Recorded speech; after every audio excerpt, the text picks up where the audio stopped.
At 35,000 feet, a routine flight took an unexpected turn, one that exposed deep-seated hatred in the most public way possible.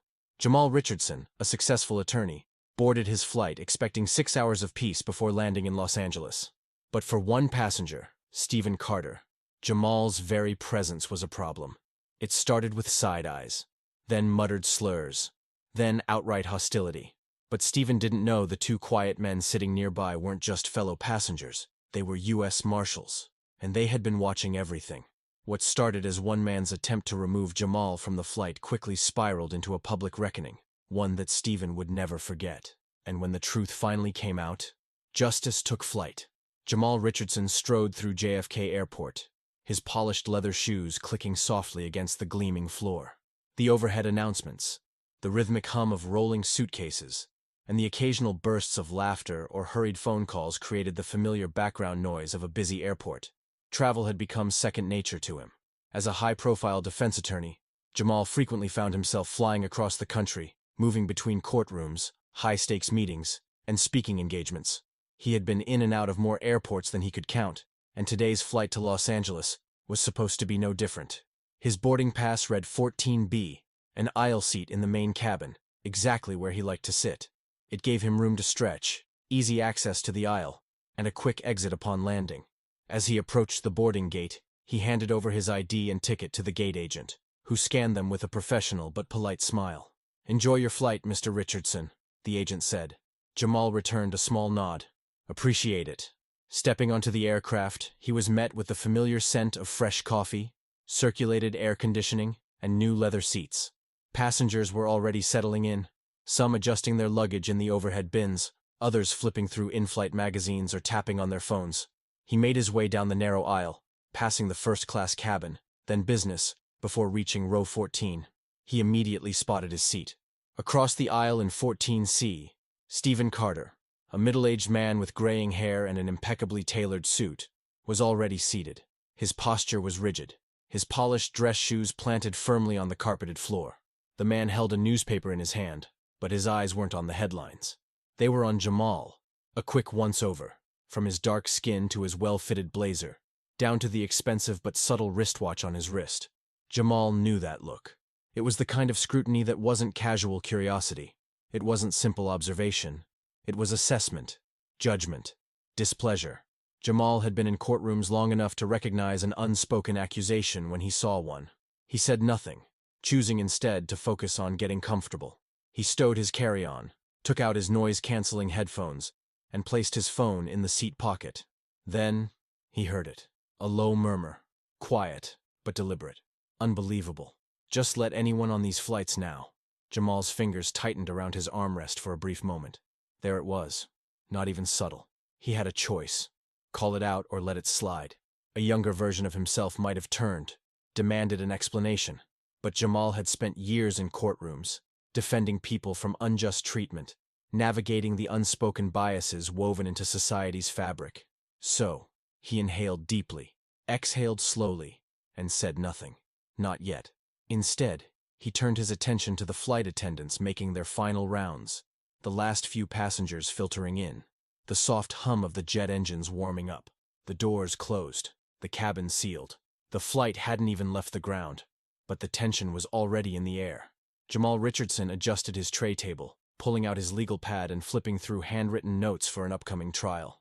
He had planned to use the flight productively, refining arguments, outlining key points, and preparing for his next high-stakes courtroom battle.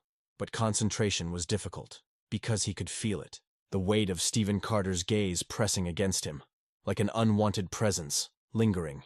Jamal didn't have to look up to know. He could sense when someone was watching him too closely. He had spent years in courtrooms, facing down judges, juries, and adversaries. This was different. It wasn't about law or strategy. This was something uglier. Then, the first comment came. Low, deliberate. They let just anyone fly these days. Jamal heard it clear as day. He could have ignored it, could have brushed it off like an annoying mosquito buzzing in his ear. But it was a choice. To say nothing was to let it slide. To respond was to risk escalation. Silence, in this case, wasn't weakness. It was strategy. So he said nothing. Stephen, emboldened by the lack of reaction, got bolder. "Never used to be like this," he muttered under his breath, loud enough for only Jamal to hear. Jamal kept his face neutral, his grip tightening slightly on his pen. He knew the game. Stephen was poking, testing, waiting, trying to bait him into a reaction. But Jamal wasn't playing. Instead, he turned his focus back to his legal pad, pen scratching across the paper. Across the aisle, unnoticed by Stephen, two men in plain clothes exchanged a glance. Aaron Mitchell and David Shaw, seasoned U.S. Marshals, had been following Jamal's flight schedule for weeks. His high-profile legal cases had put him in the crosshairs of dangerous people, and that meant constant protection. They didn't travel in uniform. They didn't broadcast their presence. They simply watched, listened, waited, and right now, their focus was locked on Stephen Carter. Mitchell, sitting 2 rows behind Jamal, took in Stephen's stiff posture, his tight jaw, the way his hands curled into fists on his lap. Shaw, positioned 3 rows ahead, didn't even have to turn around to sense the shift in the cabin. Years of experience told him exactly when a situation was starting to spiral. They had seen incidents like this before, small moments of prejudice that built into something bigger, and they were ready. Jamal, meanwhile, remained outwardly calm, though inside he was tracking every detail. The energy around Stephen was changing. His shoulders tensed, his breaths grew heavier, his muttering more frequent. It was subtle, but it was there, and Jamal knew. It wasn't a question of if this would escalate. It was only a question of when. The engines roared as the plane climbed to 35,000 feet, the steady hum of the cabin filling the air. Jamal Richardson kept his gaze on the legal brief in front of him, but his mind wasn't on the case anymore. It was on the man across the aisle. Stephen Carter had shifted in his seat, his restlessness growing, his mutters turning sharper. It was only a matter of time. The moment arrived when the flight attendant, a young woman named Rachel Adams, stopped at their row. "Sir," Rachel said politely, "I need you to stow your bag completely under the seat in front of you." Stephen scoffed, not even looking at her. Instead, he jerked his chin toward Jamal. "Maybe focus on real problems instead of harassing paying customers." Rachel hesitated for half a second, caught off guard by the sheer dismissiveness in his tone, but she quickly regained her composure. "Sir, I'm just following protocol," she said evenly. "I need the bag secured." Stephen let out an exaggerated sigh, shoved his bag forward, and then muttered just loud enough for Jamal to hear. "Unbelievable. This is what happens when you let just anyone on a plane." Jamal had spent his entire career deconstructing arguments, disarming hostility, and standing firm in the face of pressure. This wasn't new to him, but he was done pretending not to hear it. He set down his legal pad and finally turned his full attention to Stephen. "Sir," Jamal said, his voice calm but pointed, "if you have an issue with me, say it plainly." Stephen didn't hesitate. He wanted to be heard, and he raised his voice. "I don't want to sit next to people like you." Jamal's expression didn't change, but inside, he felt the electric charge of the moment. Stephen wasn't finished. "You should be at the back, if on this plane at all." The entire cabin went silent. Passengers froze mid-conversation. Flight attendants paused in their steps, the tension in the air thick and unmoving. Rachel's eyes went wide, disbelief flashing across her face. Jamal held his composure, though his jaw tightened slightly. But 2 men in plain sight had heard enough. U.S. Marshals Aaron Mitchell and David Shaw had been watching, listening, waiting. Now, they were done waiting. Mitchell, seated 2 rows behind Jamal, leaned forward slightly, eyes sharp. Shaw, positioned a few rows ahead, subtly unbuckled his seatbelt, his muscles tensing. This was no longer a matter of watching from a distance. It was time to act. The tension in the cabin reached its peak. Stephen Carter's face was flushed, his breathing uneven, his rage bubbling over. The moment Rachel Adams walked away after the last confrontation, he snapped. His hand slammed against the armrest, the sharp sound cutting through the cabin. "I'm not sitting next to him," Stephen barked, his voice loud enough for half the plane to hear. Passengers shifted uncomfortably in their seats, some stealing cautious glances, others pulling their phones out, recording just in case. Jamal Richardson didn't flinch. He had seen this before. The escalation, the outrage, the deliberate attempt to turn himself into the victim. But this time, he wasn't alone. Stephen turned to the nearest flight attendant. This time, the purser, Michelle Lawson, a woman in her late 40s with an air of quiet authority. "Move him," Stephen demanded, jerking his thumb toward Jamal. Michelle didn't blink. Sir, she said evenly, this is the last time I will ask you to stop.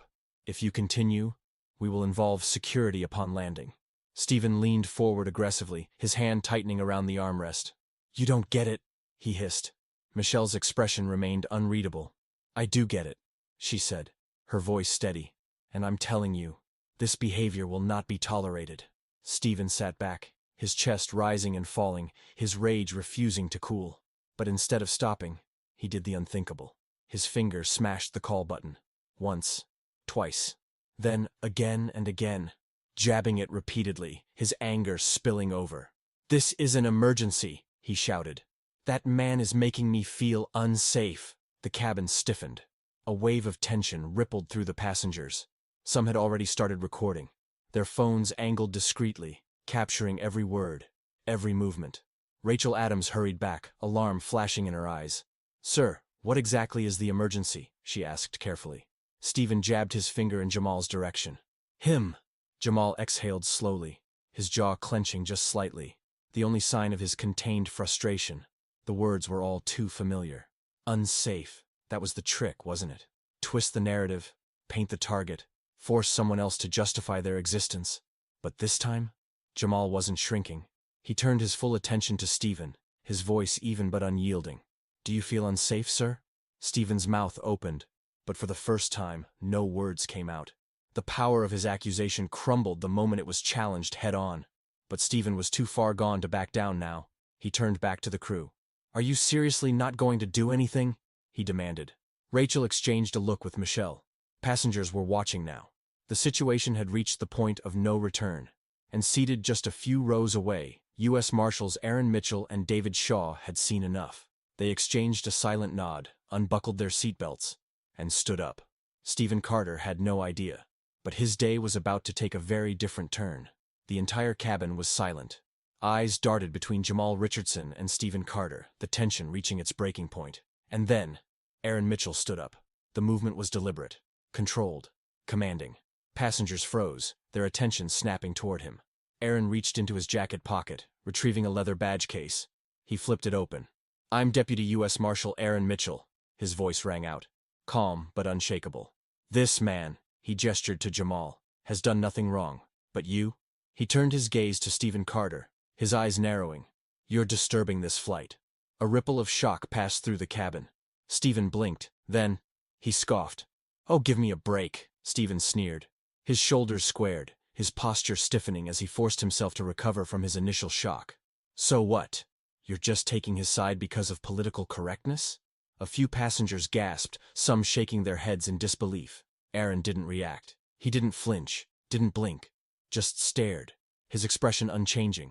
But a second movement caught Stephen off guard. David Shaw stood next. Stephen's head snapped toward him, eyes widening as a second badge appeared.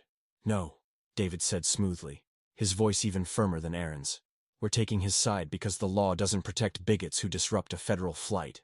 A hush fell over the cabin. Stephen's face drained of color. For the first time, the realization started sinking in. This wasn't just an argument with a passenger anymore. He was fighting against federal law enforcement. He opened his mouth, then shut it again, his brain racing to salvage the situation.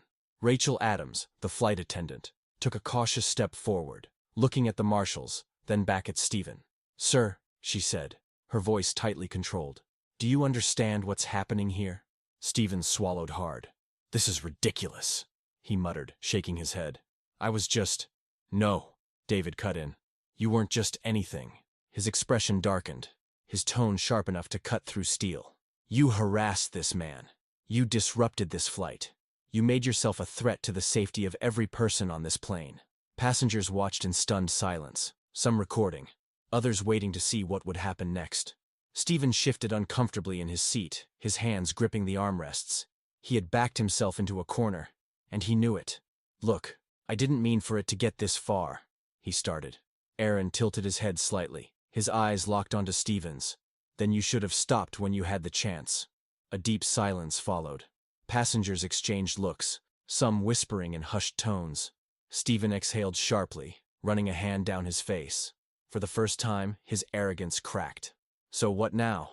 Stephen asked, his voice quieter, his confidence fading. David gave a small, knowing smile. Now, You sit there, quietly, or you can find out what happens when you ignore a federal warning. Stephen glanced around the cabin, his jaw tightening. He could feel it. The stares, the judgment, the growing weight of his own actions pressing down on him. He had lost. And worse, he had done it to himself. Fine, he muttered, slumping back into his seat. Aaron watched him carefully, then exchanged a brief glance with David. Situation contained. For now. Jamal exhaled slowly, rolling his shoulders as if shaking off the weight of the encounter. He didn't say anything. Didn't need to. The law had spoken for him. And Stephen Carter had finally, painfully, learned the cost of his own arrogance. The cabin felt heavier now, as if the entire plane had absorbed the weight of what just happened. Passengers sat stiffly in their seats, some still stealing glances at Stephen Carter, others murmuring amongst themselves. But nobody spoke in his defense. Stephen shifted uncomfortably, his hands clenching the armrests, his face flushed with frustration. For the first time since takeoff, he wasn't in control, and it was eating him alive. The pilot's voice crackled through the intercom, calm but firm. Ladies and gentlemen, we appreciate your patience. Please be advised that authorities will be waiting at LAX to remove a passenger upon landing. The announcement sent a ripple of silent acknowledgement through the cabin. Some passengers exchanged quiet smirks, others let out barely audible sighs of relief. The tension was finally breaking. But Stephen, he wasn't done yet. "This is ridiculous," he snapped, his voice louder now, his words dripping with indignation. His eyes darted from face to face, searching desperately for even one person who might take his side. There were none. "I'm the victim here," he continued. But this time, nobody even reacted. No gasps, no sympathetic nods, no flight attendants rushing to calm him down. Just silence. Jamal Richardson sat motionless, his hands resting calmly on his lap, his expression steady. For the first time since boarding, he didn't feel the need to say anything. Because for the first time in a long time, the truth was speaking for itself. He turned his gaze toward the window, watching as the city lights of Los Angeles came into view, a sea of gold against the dark stretch of the Pacific. It was almost over. Stephen let out a sharp exhale, still fuming, but there was something else in his expression now. Not just anger, not just resentment, fear. Fear of what was waiting for him at the gate, fear of what would happen next. And for a man like him, that fear was foreign. The flight attendants moved through the aisles, making their final preparations for landing. One of them, Michelle Lawson, stopped near Jamal's row, pausing just long enough to give him a knowing nod. No words were spoken. They weren't necessary. The moment spoke for itself. The plane dipped slightly, preparing for touchdown. The runway lights stretched ahead like glowing lines of fate, guiding the aircraft to its inevitable stop. Jamal took in a slow breath. He had spent his life in spaces where men like Stephen felt entitled to more. More respect, more space, more unquestioned authority. But today was different. Today, Stephen was the one forced to answer for his behavior. The seatbelt sign dinged. Passengers sat upright, anticipation thick in the air. Stephen sat rigid, his jaw clenched so tight, it looked like it might snap. The plane rolled to a stop at the gate. Jamal watched as the flashing lights of airport security vehicles illuminated the windows. His heartbeat remained steady. Stephen's? Not so much. The cabin crew instructed passengers to remain seated as security boarded. Jamal didn't turn to watch. He didn't need to. He just listened as the footsteps approached, as the handcuffs clicked, as Stephen Carter finally realized his flight had just landed in reality. The plane's wheels screeched softly against the tarmac, signaling the end of a flight that no one would soon forget. Jamal Richardson remained still, his hands resting lightly on his knees, his mind processing everything that had transpired over the past few hours. Across the aisle, Stephen Carter sat rigid, his jaw tight, his face pale. The power he thought he had been stripped away in front of a captive audience. He wasn't in charge anymore. And now, he was about to face the consequences. The pilot's voice filled the cabin, calm and authoritative. "Ladies and gentlemen, welcome to Los Angeles. For your safety, please remain seated as law enforcement boards the aircraft." A hush fell over the plane. Passengers turned their heads, some subtly, others openly, all waiting for what came next. The seatbelt sign dinged, but nobody moved. All eyes were on the front of the cabin as airport police and TSA officials stepped aboard, their presence making one thing clear. This wasn't a request. Stephen Carter gripped the edges of his seat, his fingers curling into tight fists. "This is absurd," he muttered, his voice hoarse. But no one was listening. U.S. Marshals Aaron Mitchell and David Shaw stood up simultaneously, their movements precise.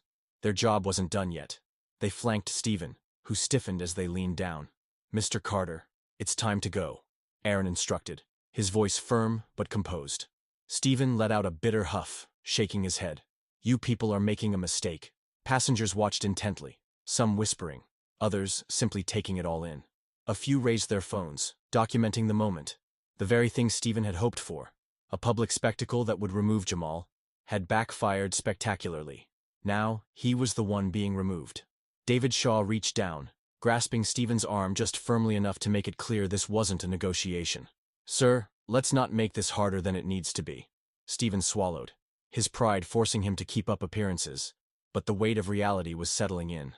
Slowly, he rose from his seat. A few passengers shook their heads. A couple exchanged looks.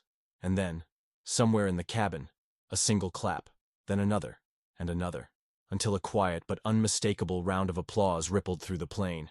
It wasn't loud or over the top. It didn't need to be. It was enough. Stephen's face burned as he was led down the aisle. The very people he thought would rally behind him now watched in silence, some with satisfaction, others with quiet disappointment. The moment he had fought so hard to control had slipped from his grasp. As he stepped off the plane, the doors shut behind him with a finality that felt heavier than the cuffs on his wrists.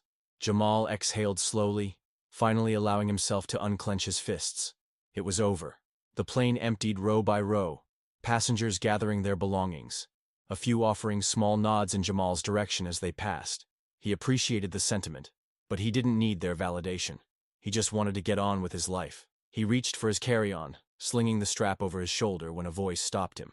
"You handled yourself well back there." Jamal turned to see Aaron Mitchell standing beside him, his expression neutral, but laced with something deeper. "Respect." Jamal nodded, adjusting his bag. "I'm used to it." Aaron held his gaze for a moment before replying, his voice quieter now. "Yeah, but you shouldn't have to be." Jamal's fingers tightened slightly around the handle of his bag. He shouldn't. This wasn't just an argument on a plane. It was a real-time lesson in racism, privilege, and accountability. Stephen Carter believed he could manipulate the system, that his outrage alone could push Jamal Richardson out of his seat. Instead, he was the one escorted off the flight, humiliated, powerless, and exposed for what he truly was. Because sometimes, justice doesn't wait. It takes flight.